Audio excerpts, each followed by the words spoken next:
SSC/ST tahsildar special റിക്രൂട്ട്മെന്റിന്റെ rank list കാലാവധി തീരാൻ മണിക്കൂറുകൾ മാത്രം ശേഷിക്കെ ഒഴിവുകൾ PSCക്ക് റിപ്പോർട്ട് ചെയ്ത ലാൻഡ് റവന്യൂ വകുപ്പ് 27 ഒഴിവുകൾ അടിയന്തരമായി റിപ്പോർട്ട് ചെയ്യണമെന്ന് കോടതി ഉത്തരവുണ്ടായിട്ടും അവസാന ദിവസവും നടപടിയില്ലാത്തത് മീഡിയ വൺ റിപ്പോർട്ട് ചെയ്തിരുന്നു.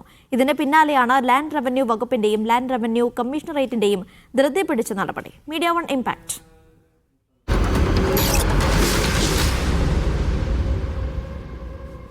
ലാൻഡ് റവന്യൂ വകുപ്പിലെ സംവരണ അട്ടിമറി പരിഹരിക്കാൻ 2023 നിലവിൽ വന്ന സ്പെഷ്യൽ റിക്രൂട്ട്മെന്റ് റാങ്ക് ലിസ്റ്റിന്റെ കാലാവധി തീരുന്ന 16-ാം തീയതിക്ക് മുമ്പ് 27 ഒഴിവുകൾ പ്രൊവിഷണലായി റിപ്പോർട്ട് ചെയ്യാനായിരുന്നു കേരള അഡ്മിനിസ്ട്രേറ്റീവ് ട്രിബ്യൂണൽ ഉത്തരവ്.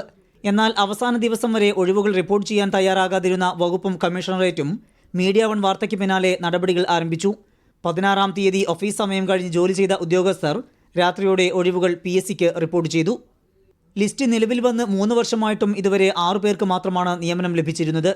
സംസ്ഥാനത്ത് 600ഓളം തഹസിൽദാർമാർ ജോലി ചെയ്യുമ്പോഴും അർഹതപ്പെട്ട 10% സംവരണം പോലും SC/ST വിഭാഗങ്ങൾക്ക് നൽകിയിട്ടില്ല എന്ന ആക്ഷേപങ്ങൾക്കിടെയാണ് കോടതി ഉത്തരവുണ്ടായിട്ടും റാങ്ക് ലിസ്റ്റ് അട്ടിമറിക്കപ്പെടുന്നു എന്ന ആശങ്ക ഉയർന്നത്.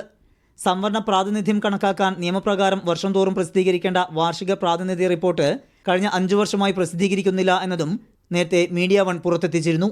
T. Anees Ali, Media One, Kozhikode.